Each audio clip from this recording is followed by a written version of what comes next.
O firewall é muito utilizado para proteger em relação a conexões de entrada. Quer dizer, aquilo que vem lá da internet tentar acessar aqui no teu computador, que nós chamamos de conexões de entrada. E ele é muito útil para te proteger em relação a isso.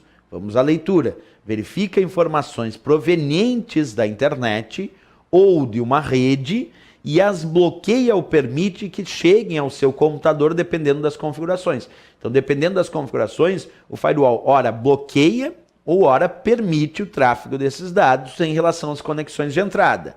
Perfeito, mas ele também pode ser usado para a situação contrária. Ele também pode ser usado para bloquear ou permitir conexões de saída. Quer dizer, aquilo que sai do teu computador para a rede ou que sai do teu computador para a internet. Então ele serve tanto para conexões de entrada como também para conexões de saída. Vamos à leitura então. Também pode ajudar a impedir o computador de enviar informações, dados ou atividades mal intencionadas para outros computadores. Então ele pode impedir tráfego não autorizado de entrada, mas também pode impedir e bloquear tráfego não autorizado de saída. Serve para as duas historinhas, ok? Bem, à medida que tu vai utilizando o firewall do Windows, e agora especificamente o firewall do Windows, ele vem previamente configurado. Quer dizer, esse firewall do Windows, ele tem uma configuração padrão recomendada pela Microsoft. E a configuração padrão do firewall do Windows para as conexões de entrada diz assim: bloquear todas as conexões a programas que não estejam na lista de programas permitidos. Isso quer dizer que o firewall, a princípio, em relação às conexões de entrada, está bloqueando todas as conexões e permitindo algumas. Como assim, professor? Bloqueando todas as conexões e permitindo algumas? Observa, ele vem pré-configurado para bloquear conexões de entrada. Agora, existem exceções que tu monta, de repente, lá uma lista de programas permitidos, ou tu vai abrindo portas de comunicação e vai permitindo o tráfego de entrada. Então a ideia dele, a princípio, é bloquear todas as conexões de entrada e permitir algumas. Por isso que nós dizemos em prova, se a questão falar sobre configurações recomendadas pela Microsoft em relação ao firewall do Windows, ela recomenda o que ela já configura por padrão. E para as conexões de entrada, repetindo, o padrão é bloquear todas as conexões a programas que não estejam na lista de programas permitidos. Isso para as conexões de entrada. Agora, o padrão para as conexões de saída é diferente, claro. Professor, mas onde é que a gente enxerga esses padrões? Quando tu entra lá no firewall do teu Windows, aqui diz várias dicas importantes. Ajuda a proteger o seu computador com o firewall do Windows. Tá, mas aqui tem várias configurações que podem ser feitas. Eu posso deixar, por exemplo, o firewall conectado ou desconectado. Aqui, ó, deixei desconectado para a rede de casa ou no trabalho, para as redes particulares. E para redes públicas eu deixei conectado. Tu pode fazer isso, tu pode alterar as configurações do firewall dependendo da conexão de rede que ele identificar. Para cada conexão, tu pode ter configurações diferentes do firewall. Outra coisa, em relação ao padrão, se a gente for perceber aqui embaixo, olha lá o que está escrito para as conexões de entrada. Bloquear todas as conexões a programas que não estejam na lista de programas permitidos. Bem, mas professor, e as conexões de saída do firewall? Como é que ele está configurado? Aquilo que sai do meu computador para a internet ou sai do meu computador para a rede? Bem, para as conexões de saída, o firewall está pré-configurado de maneira diferente. Observa, por padrão as conexões de saída são permitidas, a menos que correspondam a uma regra que as bloqueie. Quer dizer, o contrário das conexões de entrada. Nas conexões de entrada, o padrão dele era bloquear todas as conexões e permitir alguma coisa. Nas conexões de saída do firewall, o padrão dele é permitir e bloquear alguma coisa. Percebe? Por padrão, as conexões de saída são permitidas. É o contrário das conexões de entrada, que por padrão são bloqueadas, a menos que correspondam a uma regra que as bloqueie. Então, tu pode pensar que as conexões de saída, o padrão é permitir e bloquear alguma coisa. Nas conexões de entrada, tu pode pensar que ele bloqueia tudo e permite alguma coisa.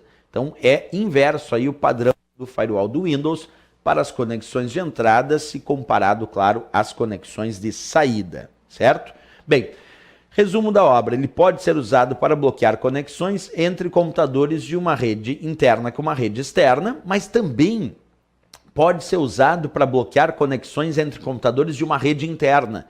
Tu imagina que na minha empresa eu tenho um firewall e esse firewall está como uma proteção, uma barreira de proteção para os computadores do departamento financeiro em relação ao restante da rede interna dessa empresa. Então, o firewall pode sim ser usado para proteger certos computadores da rede interna daquela empresa em relação aos outros computadores dessa mesma rede interna. Porque a ideia inicial, a ideia padrão do firewall, quando tu imagina ele, é proteger a rede interna da rede externa à internet. Perfeito, essa é a ideia conceitual, normal, tá certo. Ele protege uma rede interna, um computador interno, de uma rede externa como a internet. Isso, a princípio, ele foi produzido. Mas se a prova cobrar que é possível colocar o firewall para proteger determinados computadores de uma rede interna, do restante da rede interna daquela empresa, está correto. E é o que eu descrevo aqui, ó. Pode ser usado para bloquear conexões entre computadores de uma rede interna. Isso é possível que seja feito em relação ao firewall. Tá? Outro ponto, quando a gente fala do firewall do Windows, o firewall do Windows é software. Então eu entrei aqui no meu firewall e consigo observar que o firewall do Windows é software. Mas, professor, existe firewall hardware? Existe. Aqui eu estou mostrando um exemplo. Ó. Tem empresas corporativas que adquirem equipamentos chamados de firewall. Então, embora o firewall do Windows é software, porque é programa de computador, sendo que o Windows também é software, então o firewall do Windows é software.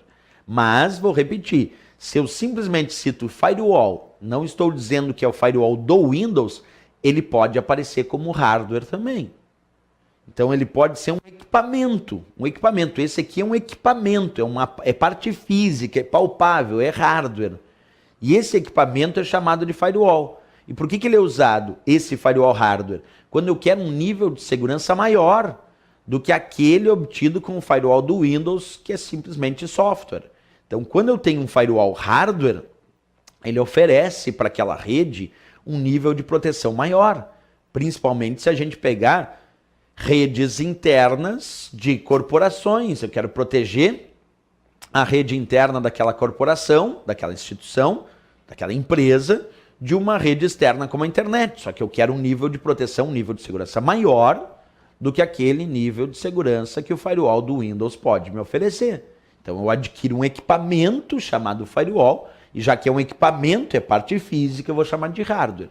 O resumo é que firewall pode aparecer como software, firewall pode aparecer como hardware, ou associação de ambos, hardware associado a firewall para fazer o controle de segurança dessa rede interna e impedir tentativas de invasão, impedir que essas invasões possam ter sucesso e controlar o fluxo de dados entre as conexões de saída e as conexões de entrada dessa rede.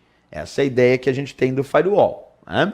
Então, repetindo aqui a informação, o firewall pode aparecer de fato como software ou hardware. Isso é certo.